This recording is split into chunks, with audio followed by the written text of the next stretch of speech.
Hey, what's up guys? Will here for GSMArena. The US smartphone market is a bit different from what we usually cover here on our channel. So, for you guys residing in the States, we've made a list of our top picks if you're looking to buy a phone this holiday season. Let's get into it.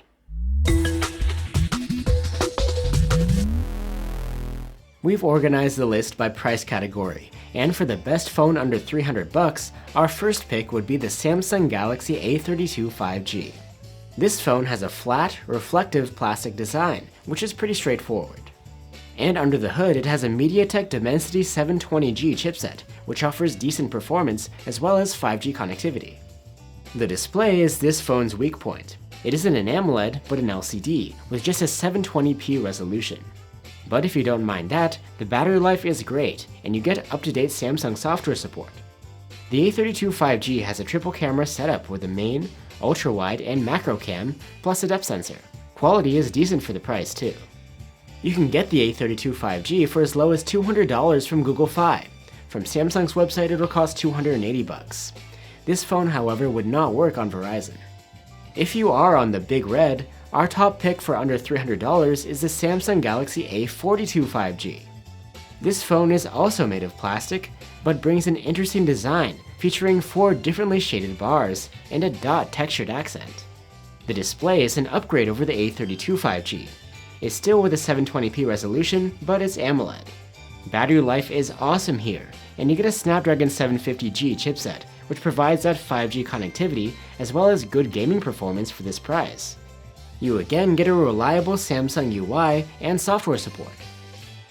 And the cameras on the back are pretty much the same as the A32 5Gs and do a decent job. The A42 5G is worth looking into if you're a Verizon customer. From them, the 128GB model will go for $299. Now we're on to the next category, the $400 range, and we have yet another Samsung, the Galaxy A52 5G. This phone brings Samsung's more recent design. It's still made of plastic, but has a soft matte finish with a catchy pastel color scheme. Overall, it's pretty sturdy. It even has IP67 rated dust and water resistance. The display of the A52 5G is a different story from the ones we talked about so far. This one is an AMOLED with a 1080p resolution, HDR10 Plus support, a 120Hz refresh rate, and Gorilla Glass 5 protection. You even get a pair of nice stereo speakers to add to the media experience. The software package is Samsung's One UI over Android 11, the same as you'll find on all of these Samsung mid-rangers. And the chipset is a Snapdragon 750G 5G. Performance is solid, and games run quite well. Since the battery pack is smaller than the previous models I talked about, battery life isn't quite as impressive, but it's still good.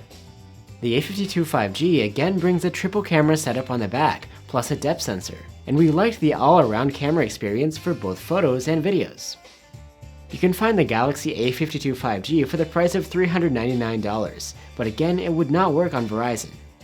If you're a Verizon customer, we have another pick for under $400, and that's the Google Pixel 5a. This phone has a unibody made from plastic and aluminum, with a smooth matte finish. It also brings IP67 rated water and dust resistance. You get an OLED screen on the front, with a 1080p resolution and Gorilla Glass 3 protection. The screen is bright, and there's HDR support, but there's just a standard 60Hz refresh rate. For audio, you get a pair of loud stereo speakers too. The Pixel 5a has a battery that's larger than its predecessors, and battery life is great. Plus, since this is a Pixel, you get years of Google software support, plus some unique features from Google. The Pixel 5a's chipset is a Snapdragon 765G, which is a solid mid-range chip. The thermal management here isn't the best for gaming, but day-to-day tasks run well. On the back, you get the same dual cameras as the Pixel 5 had, with a main and ultra-wide cam, and quality is quite solid, at least for still photos. If you're a Verizon customer, you can get a Pixel 5a for $400 from the Google Store, or $350 from Google Fi. Next, we'll move on to the $500 category, and our pick here is the OnePlus 8T. Rather than a plastic build, the OnePlus 8T has a back made from Gorilla Glass 5, with a matte aluminum frame. It doesn't have an IP rating, but has some built-in splash-proofing. But there is a version from T-Mobile called the OnePlus 8T Plus that is IP68 rated. The 8T has an AMOLED display with HDR10 Plus support and Gorilla Glass 5 protection too. The screen has a fast 120Hz refresh rate, which makes swiping and scrolling quite fluid, but there's not much support for high frame rate gaming. You also get stereo speakers for your audio here, with some nice audio quality. The AT's interface is OnePlus's Oxygen OS, and this latest version steps away from stock Android and offers some proprietary features, not unlike Samsung's One UI. The phone packs some punch under the hood, thanks to its flagship-grade Snapdragon 865 chipset. Both games and everyday tasks run really smoothly, and while the battery capacity isn't huge, battery life is good here. The AT really stands out when it comes to charging speed though. It comes with a seriously fast 65-watt adapter and can charge from 0 to almost full in half an hour. For cameras, there's a main, ultra-wide, and macro triple setup along with a monochrome sensor. Still photos come out good, though some may call them overprocessed. The OnePlus AT is going for $500 right now. One thing to keep in mind though is that while it does seem to work on Verizon, it may not support 5G there. Moving up to the next category, and for $600 we have the Google Pixel 6. This phone brings a glass design with an aluminum frame, which features a camera strip which stretches across the whole backside. The build is sturdy, and is IP68 rated against water and dust too. The Pixel 6's display is an OLED with HDR10+ support and a 90Hz refresh rate. The panel is nice, but it's hard not to compare it to the Pro model, which has both a higher resolution and refresh rate. Still, together with the stereo speakers, you get a good media experience here. There's support for high frame rate gaming too. The phone runs on Google's Tensor chipset, which provides flagship-grade performance, as well as advanced capability for AI processing. We did notice some thermal throttling though. On the Pixel 6, you get to use Android with a few Google twists, and there will be plenty of software support down the line. Plus, there are some unique features which rely on the AI chip, like real-time translation. Battery life is just okay on the Pixel 6, nothing too special. And the phone has a main and ultra-wide cam on the backside, and their photo and video quality are great. But what can you get with a $700 budget? Now you're entering iPhone territory, specifically the iPhone 12. Last year's iPhone is at a bit of a discount now, and the 12 is actually an exciting model to pick up. It features the company's current design with a flat aluminum frame and sharp edge. There's also better water protection on the 12 compared to previous models. It can handle being submerged up to 6 meters in depth. Plus, unlike the iPhone 11, the 12 doesn't have an LCD but an OLED display, and is protected by sturdy ceramic shield glass. The wide notch hasn't gone anywhere, but besides that, and the standard 60Hz refresh rate, this screen is quite premium. And of course, since it's an iPhone, you get a pair of stereo speakers with great audio quality. The iPhone 12 runs on Apple's A14 Bionic chipset, and even though it's last year's hardware, it still provides some of the best performance in multitasking and gaming, as well as 5G connectivity. iOS runs great, and you get Apple's reliable software support too. The iPhone 12's battery capacity is rather small though, and battery life is where it falls behind some other phones on this list.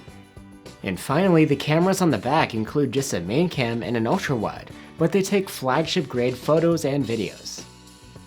If you have a bit more money to spend, for $800 you can upgrade to this year's model, the iPhone 13.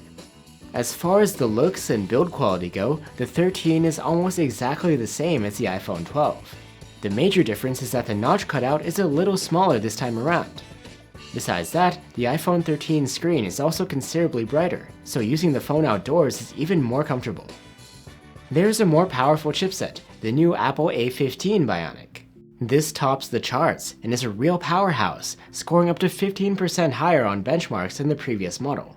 And on top of that, base storage is doubled on the iPhone 13, so you'll get at least 128 gigs for your apps and media. The battery capacity is a bit larger too, and battery life is a bit better than the iPhone 12. It's still nothing too exciting though.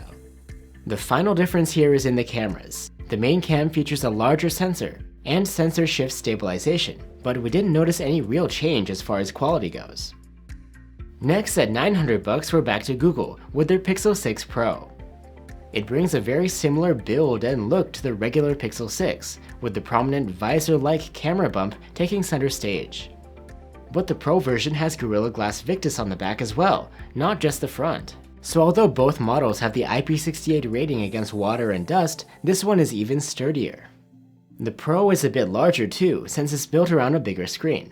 It's an LTPO AMOLED, and it has both a faster 120Hz refresh rate, which is adaptive, as well as a higher QHD resolution. Together with the dual stereo speakers, content both looks and sounds great on the Pixel 6 Pro. It also brings Google's new Tensor chipset, which provides flagship-grade performance, 5G connectivity, and support for those interesting new AI-based features from Google. These are pretty unique and actually useful. And of course, you'll get great software support and updates from Google down the line. Battery life is nothing too exciting on the Pixel 6 Pro. It's almost the same as the non-Pro version, despite having a bigger battery. But the cameras are a clear upgrade, since this setup includes a periscope telephoto cam with 4x optical zoom, and photos and videos come out great. Now we've made it all the way to the $1,000 price tag, and for this money, we recommend the iPhone 13 Pro. It has the same compact size as the regular iPhone 13, just a little heavier, and with a stainless steel frame. Plus you get all of the premium features of the iPhone 13 Pro Max. These include an OLED screen with a high 120Hz refresh rate. It's just 60Hz on the vanilla model, and this screen is brighter than the vanilla ones too. One other major difference from the iPhone 13 is that while both models run on an Apple A15 Bionic chipset, the Pro includes an improved 5-core GPU. The additional core means that graphics scores are even higher here, though real-world performance is excellent all the same. The final upgrade over the iPhone 13 is on the back. The main cam has a larger sensor, and you get a 3x telephoto, as well as autofocus on the ultra-wide and a LiDAR scanner for portraits. This means that you get a more versatile camera experience here, and the quality is excellent across the board. The only other thing to mention is that the Pro's battery capacity is smaller than the iPhone 13's, so battery scores are a bit lower, but neither phone is a champion anyway. That brings us to our final device on this list at over $1,000, the iPhone 13 Pro Max. Like I mentioned before, it's the same feature-wise as the iPhone 13 Pro. This one is just bigger. Besides the benefit for people with larger hands, the larger screen also makes the multimedia experience more immersive. And the larger form factor fits a large battery, which makes for much better battery life. Actually, this is the best battery life we've seen on an iPhone yet. It's the ultimate iPhone, and when you compare it to other top flagships you can buy in the States, to us this is the most well-rounded of the bunch. So there you have it guys, our picks for the best smartphones you can get in the USA. Let us know what you think down below, and I'll see you on the next one.